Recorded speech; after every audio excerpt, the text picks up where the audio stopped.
Role काय प्रकरण आहे नेमकं सविस्तर जरा माहिती द्या मला. सर, सदरील जो मागचा भूखंड आहे तो प्राधिकरणाचा आहे. तो प्राधिकरणाने एका बिल्डरला तो भूखंड विकलेला आहे. पण भूखंड विकल्यानंतर सदरी जो वृक्ष आहे हे 3 वृक्ष एकत्र आलेले आहेत. त्याच्यामध्ये पिंपळाचं झाड आहे, वडाचं झाड आहे आणि उंबराचं झाड आहे. तर हे तिन्ही वृक्ष एकाच झाडातून आलेले आहेत. तर ते वृक्ष आज कमी 20 ते 25 वर्ष झाले इथं आहे. त्याच्या खाली आपण छोटीशी दत्ताची मूर्ती लोकांनी स्थापन केली होती. ह्या परिसरात हे मंदिर, इथं दत्त जयंती खूप मोठ्या प्रमाणात साजरी केली जाते. तर आता ती जागा विकल्यानंतर बिल्डर तिथं त्यांची जे काही स्कीम वगैरे निर्माण करतोय त्यासाठी आम्हाला कोणालाही त्याचा विरोध नाहीये.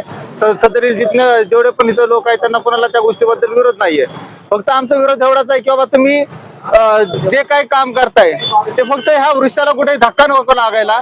आणि त्या वृक्षाच्या खाली एक आपली दत्ताची मूर्ती आहे. फक्त आम्ही तिथं काय भव्य असं काय मंदिर वगैरे स्थापन नाही करणार किंवा महानगरपालिका आणि प्राधिकरण विभागाला कोणत्याही प्रकारे अडचण निर्माण करण्याचा आमचा बिलकुल हेतू नाहीये.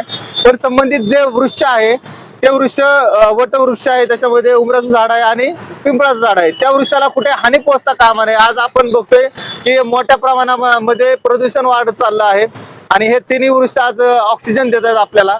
आणि एवढं त्या वृक्षांना जर महाराष्ट्राने म्हणजे राष्ट्रीय वृक्ष आपण घोषित केलेलं, त्याची जर तोड होत असेल तर ते कुठंतरी खूप लांछनास्पद आहे आणि त्याच्यासाठी खूप गांभीर्याने पावलं उचलण्याची गरज आहे. संबंधित बिल्डरला आम्ही ह्याच्याशी चर्चा करण्याचा प्रयत्न केला, पण बिल्डर हा इथल्या नागरिकांना आरेरावीची भाषा करत आहे.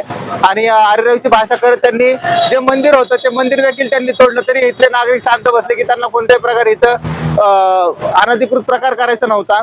मंदिर तोडलं, त्या मंदिरात तोडल्यानंतर देखील नागरिकांनी काही त्याच्यावर उत्तर दिलं नाही. पण मंदिर तोडत आता ते झाड तोडण्याच्या पण मार्गावर आहेत. तुम्ही मागच्या साईडला जर बघितलं तर अक्षरशः त्या झाडाची आज त्यांनी मुळं तोडलेले आहेत. मुळं तोडून तिथं कॉन्क्रीट टाकलेले. आता त्या कॉन्क्रीट मध्ये नेमकं काय टाकले, कुठलं केमिकल आहे का जेणेकरून ते झाड जळून ते नष्ट व्हावं याचा देखील प्रकार होऊ शकतो, अशी आम्हाला दाट शक्यता आहे. तरी संबंधित आपल्या मार्फत शासनाला कळवायचं आहे की आपण तात्काळ या गोष्टीवर दखल घ्यावी आणि हे झाड वाचवण्यासाठी आपण प्रयत्न करावे, एवढी आमची आपल्या मार्फत शासनाला नम्र विनंती आहे. सर, माझं नाव अरुण विठ्ठल जोगदंड, मी युवासेना उपजिल्हा प्रमुख आहे. आणि सदर जी जागा आहे ती घरकुल चौक, ह्याला चेरी चौक देखील म्हणतात, चिखलीमध्ये पडतं, चिखलीच ना. तर इथे हा प्रकार घडलेला आहे. आज संबंधित विषयी आपण याच्या अगोदर देखील बोललो. पत्रकाराला चौथा स्तंभ मानले जातात. आज पत्रकाराच्या ताकदीमुळं अवघ्या काही मिनिटांमध्येच अधिकाऱ्यांनी कबुली जबाब दिलाय की बाबा बिल्डरला जी जागा देण्यात आलेली आहे त्या जागेच्या व्यतिरिक्त आम्ही कोणतीही कारवाई करणार नाही आणि संबंधित जे वृक्ष आहे त्याचं संगोपन करू, त्याला व्यवस्थित ठेवू आणि सदर परिसर आम्ही लोकांसाठीचा तो परिसर आहे, तर त्यासाठी लोकांसाठीच तो परिसर राहील याची त्यांनी ग्वाही दिलेली आहे.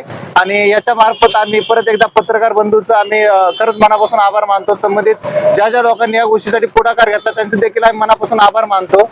आणि सर्वांचे खरंच परत एकदा खूप खूप धन्यवाद.